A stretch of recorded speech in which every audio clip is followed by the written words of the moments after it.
am Endlessness and welcome back to Final Fantasy VII Ever Crisis, and in this video I want to take a closer look at Vincent's new kits and weapons.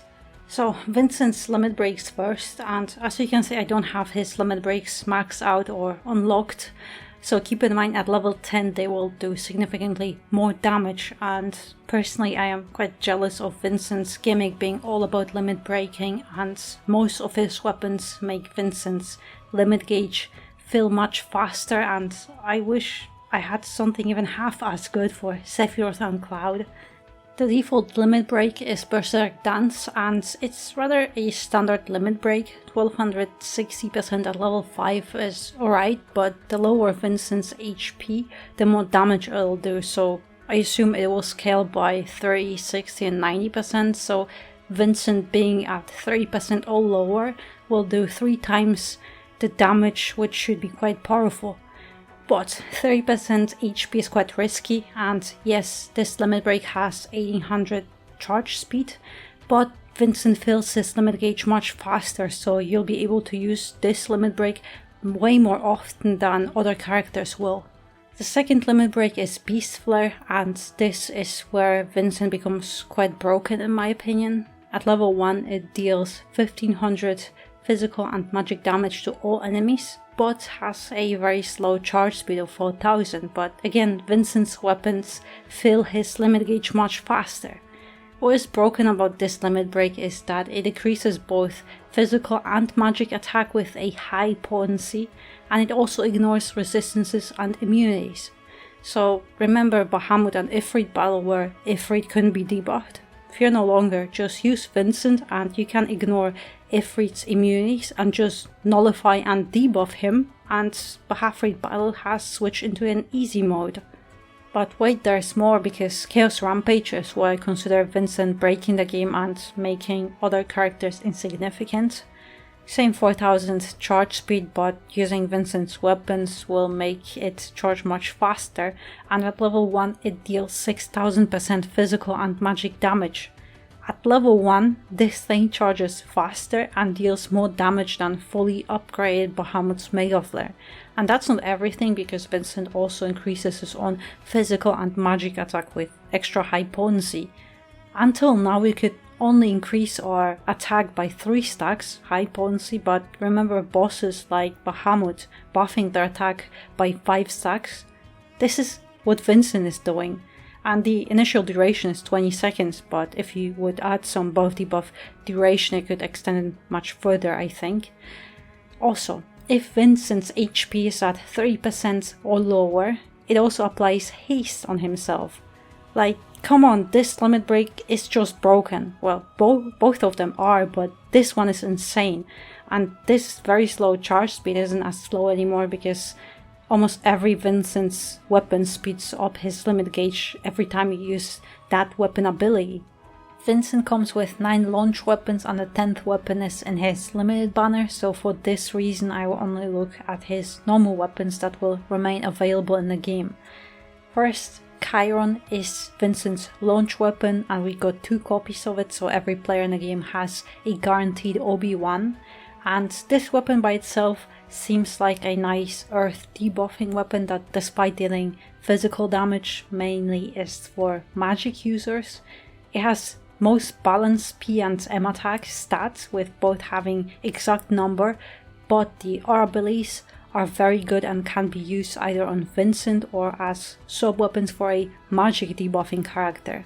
Sword of GS seems to be a better version of Sephiroth's Arnibi, as it also is a M-attack stealth buff, but it also increases magic defense at the same time.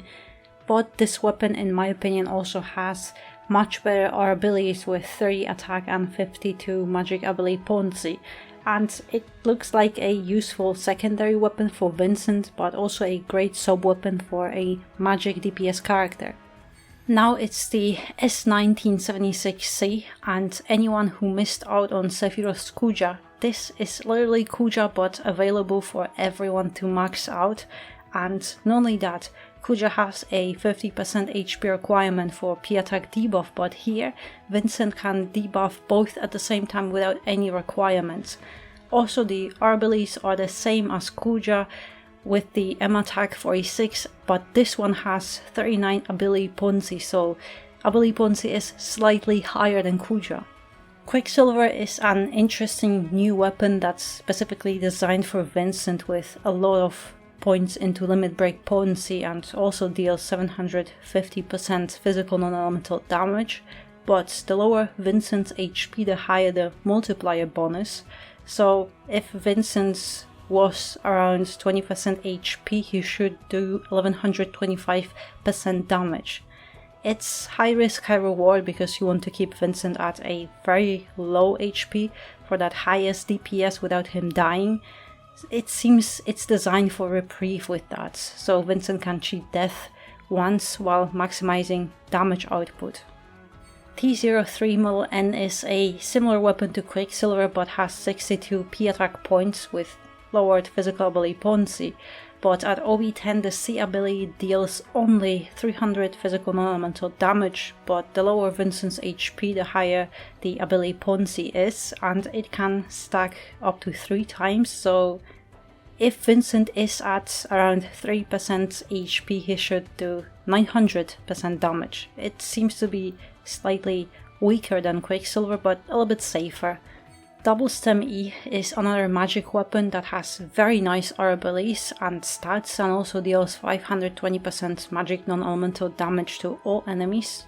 Nothing great, but rather still decent. But if Vincent is below 30% HP, it will apply poison on all enemies.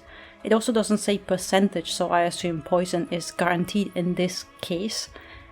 It's very nice, but again, Vincent has to be below 30% HP, which is quite risky, especially in those hard battles.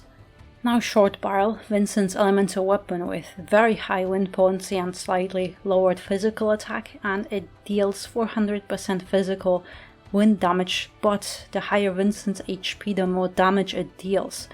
And normally we have multipliers like 1.2 or 1.3, so we know it's 20 or 30%.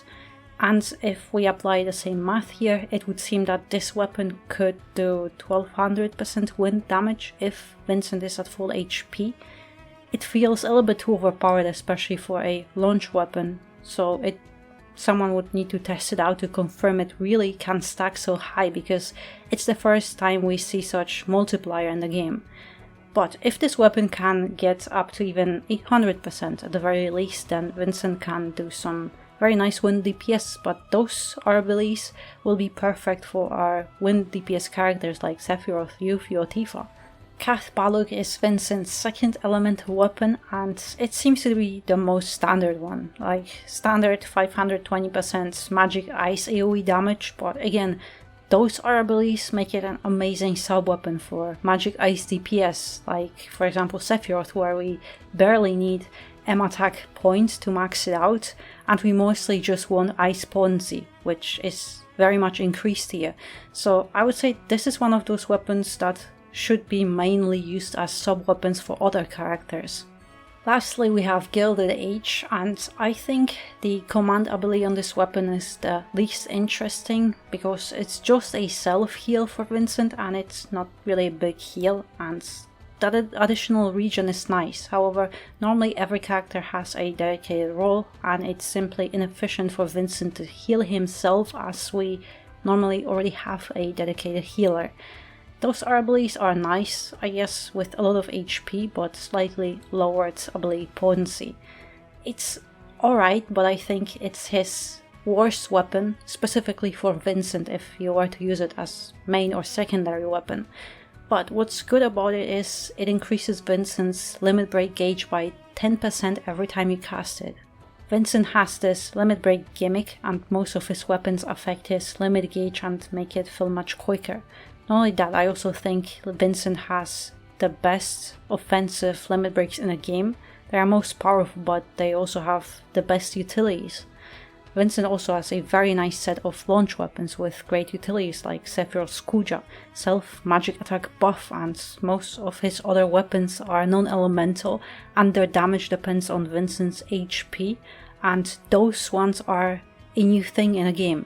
Until now we had some weapons where their secondary ability required a character to be above a certain amount of HP for it to trigger. Vincent in most cases seems to be the opposite. You want him to be at the lowest amount of HP to do most damage, which is very risky, but he seems like a high risk, high reward character. And because of that, Vincent introduced that new Arbally Reprieve, which triggers if Vincent is about to die, and then we'll cheat death and get a god mode for a short period of time. It triggers only once per battle, so essentially you are allowed to make a mistake once per battle. But I also think Vincent, with his kit, might make a lot of those hard battles much easier now. I am very happy Vincent is a very good new character unit with a very powerful kit, because remember when we got Kate Sith back in April, he only had one launch banner, a very short period when he was the crit master, and barely just a few weeks later he was already forgotten. However, I am also very frustrated because Vincent is too good, and now a lot of other characters seem to be just worse. I am jealous because I wish Sephiroth's new limit break was even half as good as Vincent's, and Vincent also has a very good Kuja that I would argue might be even better than Sephiroth's Kuja, which is an exclusive weapon. Vincent also seems to be more magic oriented, with majority of his, in my opinion, best weapons dealing magic damage, and of course his limited banner also has Magic Earth Arcanum. Vincent having those weapons that depend on keeping him at low HP sounds great, but it's very risky. With Reprieve you can cheat death once and are allowed to make that one mistake per battle, but still it makes me quite nervous when I think of trying to keep Vincent at 20% HP without him dying, especially in those very hard battles. So yeah, I think Vincent is insanely powerful and that he will be a very good character, especially when he gets more banners in the future. He is popular, so I'm sure he won't suffer the same fate as Kate Sith. However, if you want a powerful Vincent, you definitely need quite a bit of luck to overboost his weapons and get him strong enough so he can contribute and not be carried. But so far Vincent looks amazing and kind of now makes other characters appear underwhelming, which is frustrating me personally because he makes my favorite characters look worse. But it's great for everyone who wants to invest into Vincent. He is great because he was just released, and with every banner he will get better and stronger, and since Vincent is fan favorite, I expect this edgelord to definitely keep getting banners often and will be a very good investment if you want him on your team. But yeah, that will be everything, so thank you very much for watching and I hope to see you next one.